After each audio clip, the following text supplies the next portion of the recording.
ప్రభు పేరిట కూడి వచ్చిన మీ అందరికీ నా హృదయపూర్వక వందనాలు చెల్లించుకుంటున్నాను.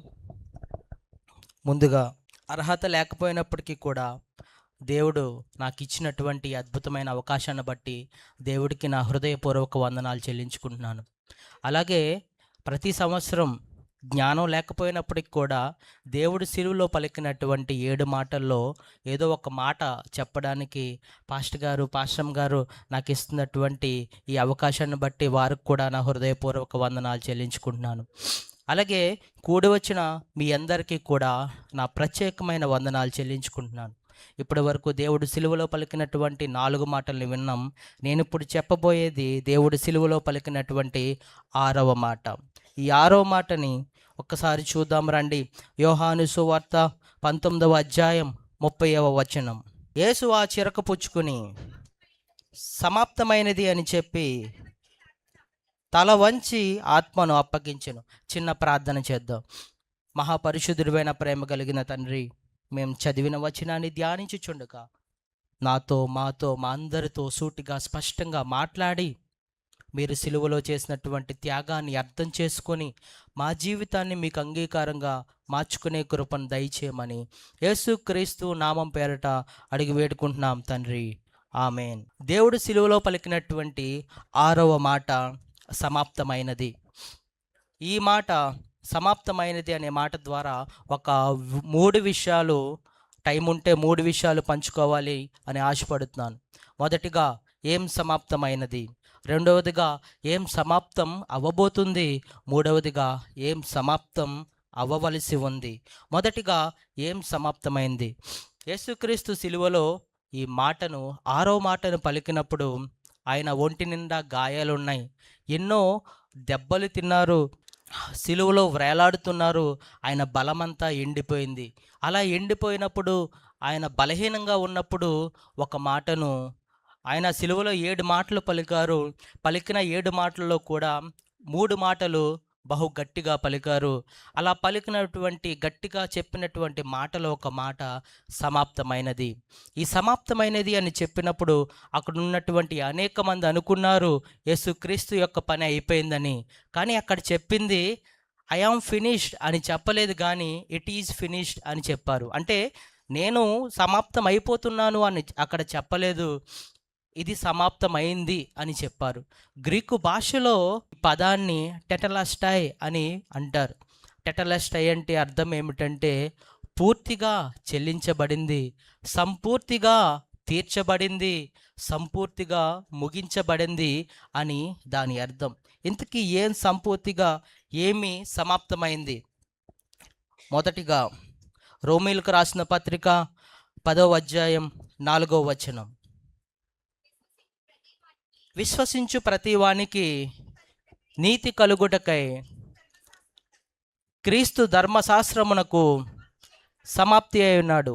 మొదటిగా ధర్మశాస్త్రమునకు సమాప్తి అయి ఉన్నాడు. ధర్మశాస్త్రపు విధి సమాప్తమైంది. ధర్మశాస్త్రం అంటే ఏమిటంటే పాత నిబంధన గ్రంథంలో ఉన్నటువంటి మొదటి 5 అధ్యాయాలను, ఆదికాండం నుంచి ద్వితీయోపదేశకాండం వరకు ఉన్నటువంటి 5 అధ్యాయాలను కలిపి ధర్మశాస్త్రం అంటారు. హీబ్రూ భాషలో దాన్ని తోరా అని పిలుస్తారు. ఈ ధర్మశాస్త్రం ఏం చెప్తుందంటే ఒక మనిషి ఏం చేయాలి, ఒక మనిషి ఏం చేయకూడదు, ఒక మనిషి పాపం చేయకుండా ఉండాలి అంటే ఎలా ఉండాలి అని ఈ ధర్మశాస్త్రం చెప్తుంది. ఎగ్జాంపుల్గా అబద్ధం ఆడవద్దు, దొంగతనం చేయవద్దు, నరహత్య చేయవద్దు, నీ పొరుగువాని దేనిది ఆశించవద్దు అని పాపం చేయకుండా ఒక మనిషి ఎలా ఉండాలో ఈ ధర్మశాస్త్రం చెప్తుంది. సింపుల్గా చెప్పాలంటే ఈ ధర్మశాస్త్రం ఒక అద్దం లాంటిది. ఈ అద్దంలో చూసుకుంటే మనిషి ఏ స్థితిలో ఉన్నాడో, మనిషి యొక్క పాపపు జీవితం, పరిశుద్ధత ఎలా ఉందో ఈ ధర్మశాస్త్రం చెప్తుంది. ధర్మశాస్త్రం ఒక మనిషిని పాపం చేయకుండా ఎలా ఉండాలో చెప్తుంది, కానీ ఆ పాపం చేసినటువంటి వ్యక్తి రక్షించబడాలి అంటే ఈ ధర్మశాస్త్రం సొల్యూషన్ను చూపించలేకపోయింది.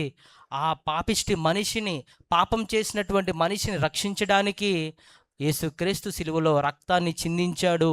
నువ్వు నేను మనమందరం చేసిన పాపములకు ఆయన తన రక్తాన్ని చిందించడం ద్వారా ఈ ధర్మశాస్త్ర విధి సమాప్తమైంది.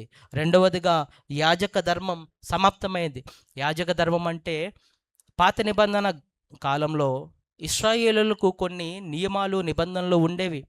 ఒకవేళ ఎవరైనా పాపం చేస్తే ఆ పాపానికి పరిహారార్థ బలిగా ప్రత్యక్ష గుడారం దగ్గరకు వచ్చి కోడిని కానీ మేకను కానీ ఏదో ఒక జంతువు యొక్క రక్తాన్ని బలి ఇవ్వాలి.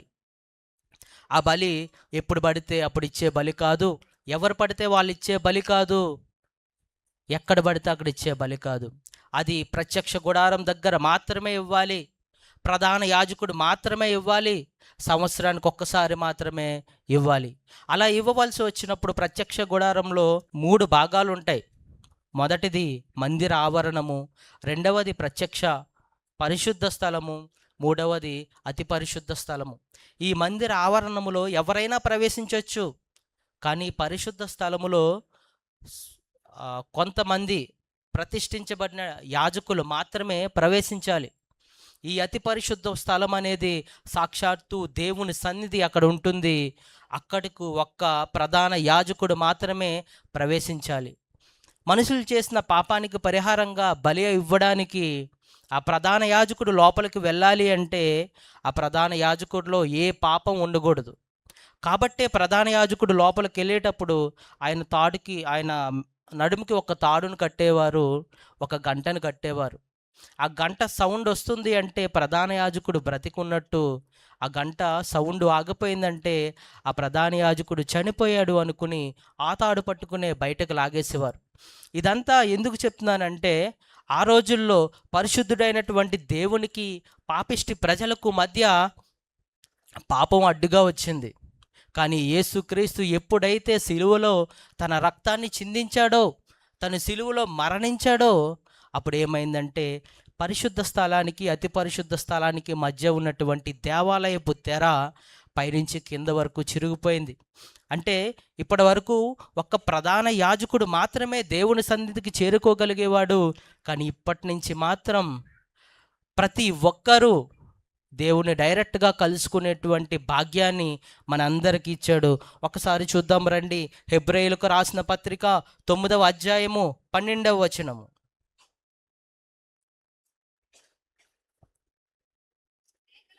మేకల యొక్కయు కోడెల యొక్కయు రక్తముతో కాక తన స్వరక్తముతో ఒక్కసారి పరిశుద్ధ స్థలములో ప్రవేశించను. చాలండి. అప్పటి వరకు ఒక జంతువు రక్తాన్ని, కోడి కానీ మేక కానీ గొర్రె కానీ ఏదో ఒక జంతువు రక్తాన్ని పాప పరిహారార్థ బలిగా బలిచ్చేవారు. కానీ వాటి రక్తంలో ఏ శక్తి లేదండి. ఒక్క యేసుక్రీస్తు యొక్క రక్తంలో మాత్రమే శక్తి ఉంది. ఆ రక్తమే మనం చేసిన ప్రతి విధమైన పాపం నుంచి విడిపించింది. కాబట్టే ఆనాడు దేవాలయపు తెర చిరిగిపోయింది, యాజక ధర్మం సమాప్తమైంది. మూడవదిగా తండ్రి చిత్తం సమాప్తమైంది. ఒకసారి చూద్దాం రండి. యోహాను సువార్త 17వ అధ్యాయం 4వ వచనం. చేయుటకు నీవు నాకు ఇచ్చిన పని నేను సంపూర్ణంగా నెరవేర్చితిని. చాలండి. చేయుటకు నీవు నాకు ఇచ్చిన పని, తండ్రి కుమారునికి ఏ పని అయితే ఇచ్చాడో ఆ పని అంతటినీ నెరవేర్చాడు. తండ్రి యొక్క ప్రతి చిత్తాన్ని ఆయన నెరవేర్చాడు. తండ్రి చెప్పిన ప్రతి పనిని ఆయన కంప్లీట్ చేశాడు. యేసుక్రీస్తు ఈ లోకానికి వచ్చారు. నీకోసం, నా కోసం, మనందరి కోసం వచ్చారు. మనందరినీ ఆయన ఈ లోకానికి రావడానికి ఒక ముఖ్య ఉద్దేశం ఏంటంటే నీ కోసం, నా కోసం, మనందరి కోసం ఆయన తన ప్రాణాన్ని బలి ఇచ్చి మనందరినీ పాపం నుంచి విడిపించాలనే ఆయన ఈ లోకానికి వచ్చాడు. యేసుక్రీస్తు ఈ లోకానికి వస్తారు, ఇలా జరుగుతుంది అని పాత నిబంధన గ్రంథంలో అనేక ప్రవచనాలు యేసుక్రీస్తు కోసం ఉన్నాయి. దేవుడు ఈ లోకానికి వచ్చినప్పుడు ఆ ప్రతి ప్రవచనాన్ని, ప్రవక్తలు పలికిన ప్రతి ప్రవచనాన్ని, ప్రతి లేఖనాన్ని యేసుక్రీస్తు నెరవేర్చాడు. తన తండ్రి చిత్తాన్ని నెరవేర్చాడు. ఈ భూలోకానికి వెళ్ళు అంటే భూలోకానికి వచ్చాడు. సేవ చేయమంటే సేవ చేశాడు. అద్భుత కార్యాలు చేయమంటే అద్భుత కార్యాలు చేశాడు. అతి భయంకరమైన శిలువ శిక్షను భరించమంటే మనందరి కోసం ఆ శిలువ శిక్షను భరించాడు. తన ప్రాణాన్నే ఇచ్చేయమంటే మన పాపముల కోసం యేసుక్రీస్తు తండ్రి చిత్తం నెరవేర్చడానికి తన ప్రాణాన్ని కూడా అప్పగించేశాడు. అలా అప్పగిస్తూ పలికినటువంటి విజయోత్సాహంతో పలికినటువంటి మాట సమాప్తమైనది. ఎవరైనా చనిపోయే ముందు ఇలా సమాప్తమైనది కానీ లేకపోతే ఒక విజయోత్సాహంతో ఇలా ఏమన్నా మాట చెప్పగలరా అంటే చాలా అరుదు. కొన్ని సిచ్యువేషన్స్లోనే అలా చెప్పడం జరుగుతుంది. ఒక రాజ్యంలో ఒక రాజు ఉండేవాడు. ఆ రాజు ఖజానాలో దొంగతనం జరిగింది. ఆ దొంగతనం ఎవరు చేశారని ఎంతగా ప్రయత్నించినా ఆ దొంగ దొరకలేదు. అప్పుడు ఆ రాజు ఒక తీర్మానం తీసుకున్నాడు. ఆ దొంగ దొరికితే ఎవరైనా సరే 40 కొరడా దెబ్బలు కొట్టాలి, ఆ దెబ్బలు తట్టుకోలేక చనిపోవాలి అని శిక్షను ఖరారు చేశారు. కొన్ని రోజుల తర్వాత ఆ దొంగ దొరికాడు. ఆ దొంగ దొరికినప్పుడు ఆ రాజ్యంలో అందరికీ ఒకటే ప్రశ్న, తనకు ఆ అవసరం ఏమిటి, ఎందుకు ఆయన దొంగతనం చేశాడు అని ఒకటే మాట్లాడుకుంటున్నారు. ఇంతకీ ఆ దొంగతనం చేసింది ఎవరంటే రాజుకి ఒకే ఒక్క కుమారుడు ఉన్నాడు.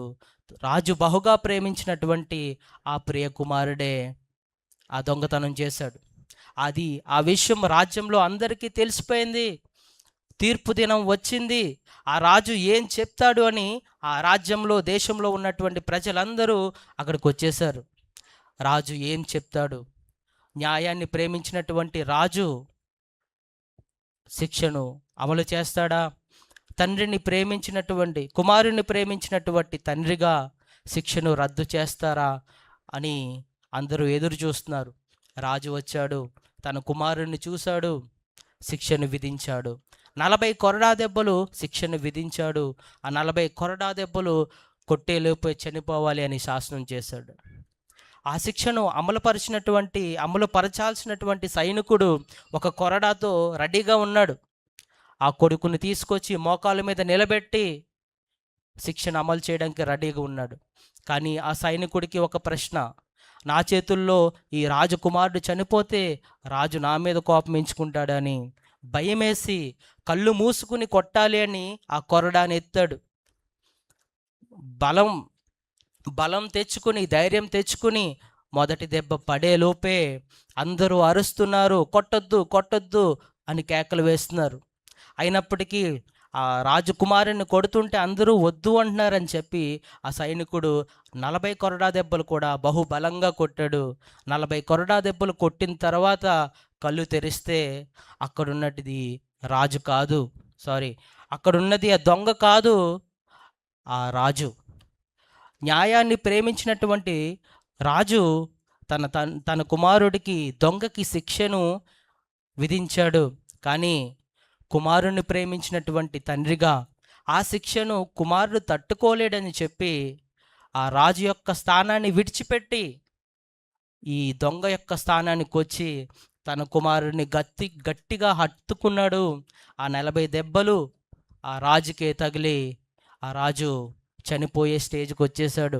అప్పుడు అందరినీ పిలిచి గట్టిగా అరుస్తున్నాడు, సమాప్తమైనది, నా కుమారుడు రక్షించబడ్డాడు, తప్పు చేసి చనిపోవలసినటువంటి నా కుమారుడు రక్షించబడ్డాడు అని చెప్పి అక్కడున్న మంత్రులను పిలిచి, నా కుమారుడు చేసిన పాపానికి పరిహారం ఎంత విలువైందో తెలుసుకున్నాడు కాబట్టి ఇంకెప్పుడు అటువంటి తప్పు చేయడానికి ప్రయత్నించడు. నేను నా కుమారుడి స్థానంలో మరణిస్తున్నాను, నా స్థానాన్ని నా కుమారుడికి ఇస్తున్నాను అని చెప్పి ఆ తండ్రి విజయోత్సాహంతో మరణించాడు. పాపం చేసింది మనం, శిక్షను అనుభవించాల్సింది మనం, చేయొద్దు అన్న పనిని చేసింది మనం, పాపిష్టి ఆలోచనలు, పాపిష్టి తలంపులు, పాపిష్టి క్రియలు, కార్యాలు చేసింది మనం, శిక్షను అనుభవించవలసింది మనం. కానీ మనం చేసిన తప్పుకి ప్రతిఫలంగా ఏ పాపము ఎరుగునటువంటి, మనల్ని బహుగా ప్రేమించినటువంటి యేసుక్రీస్తు తన స్థానాన్ని, పరలోకంలో ఉన్నటువంటి తన స్థానాన్ని వదులుకొని ఈ భూలోకానికి వచ్చాడు. నువ్వు నేను చేసిన ప్రతి పాపానికి ప్రతిఫలంగా ఆయన శిలువ శిక్షను భరించి చనిపోయే ముందు విజయోత్సాహంతో అన్నమాట సమాప్తమైనది. యేసుక్రీస్తు లోకానికి వచ్చింది నశించిన దాన్ని వెతికి రక్షించడానికి, ప్రతి ఒక్కరి పాపం క్షమించడానికి, ప్రతి ఒక్కరికి రక్షణ ప్రసాదించడానికి ఆయన ఈ లోకానికి వచ్చారు. రెండవదిగా ఏం సమాప్తం అవ్వబోతుంది? దేవుడు ఈ సృష్టిని ఎన్ని రోజుల్లో సృష్టించాడో ఎవరైనా చెప్తారా? 6 రోజులు, 6 డేస్. అలాగే బైబిల్ ప్రకారం ఒక మనిషి పుట్టినప్పటి నుంచి ఇప్పటి వరకు ఎన్ని వేల సంవత్సరాలు ఎవరైనా చెప్తారా? 6,000 సంవత్సరాలు. ఇప్పుడు దేవుడు 6 రోజుల్లో సృష్టిని సృష్టించాడు, సృష్టిని ముగించాడు. 7వ రోజు విశ్రాంతి దినం. మనిషి పుట్టి ఇప్పటి వరకు 6,000 సంవత్సరాలు అయింది. ఇప్పుడు ఒక్కసారి 2 పేతురు 3వ అధ్యాయం 8వ వచనం చదువుదాం.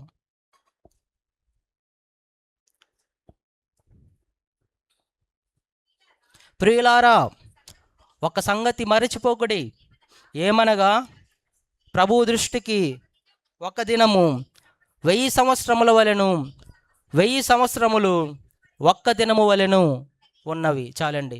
ఏంటంట? దేవుని దృష్టిలో ఒక రోజు అంటే మనకు 1000 సంవత్సరాలు. మనకు 1000 సంవత్సరాలు అంటే దేవుడికి ఒక్క రోజు. ఇప్పుడు చూడండి, సృష్టి ఆరంభమైనప్పటి నుంచి, మనిషి పుట్టినప్పటి నుంచి ఇప్పటి వరకు 6,000 సంవత్సరాలు అయ్యాయి.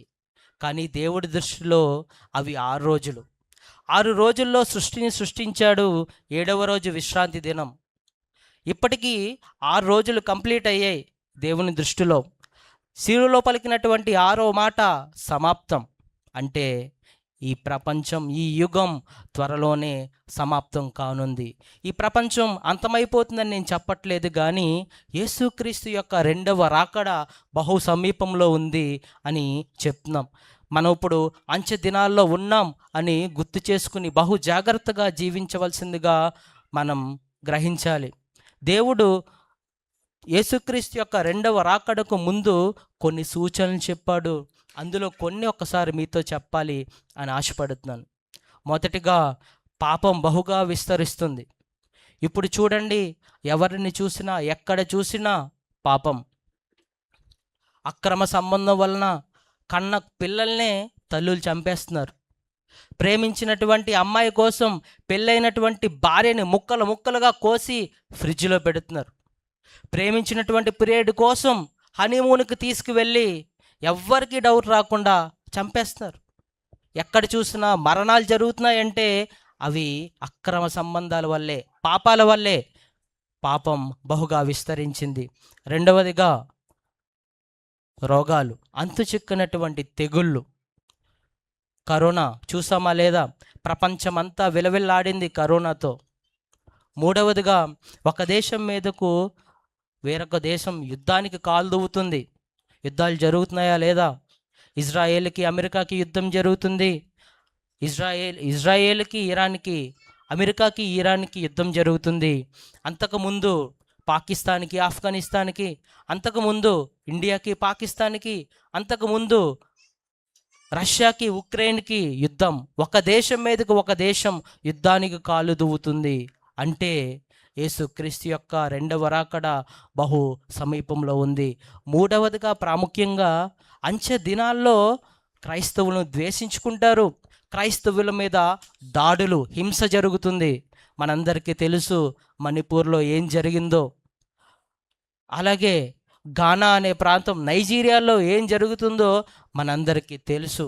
ఇప్పుడు మన తెలుగు రాష్ట్రాల్లో, మన ఇండియాలో కూడా క్రైస్తవులకు వ్యతిరేకంగా ఎన్నో కుట్రలు, పన్నాగాలు జరుగుతున్నాయి. క్రైస్తవులను ద్వేషించుకోవడం జరుగుతుంది. రెండవదిగా ఏంటంటే, ఏం సమాప్తం అవ్వబోతుందంటే, ఈ ప్రపంచం అంచె దినాలకు వచ్చేసింది. మూడవదిగా, ఏం సమాప్తం అవ్వాలి? ఏం సమాప్తం అవ్వాలి అంటే మన పాపిష్టి జీవితం సమాప్తం అవ్వాలి. అల్పకాల పాపభోగాల్ని పక్కన పెట్టాలి.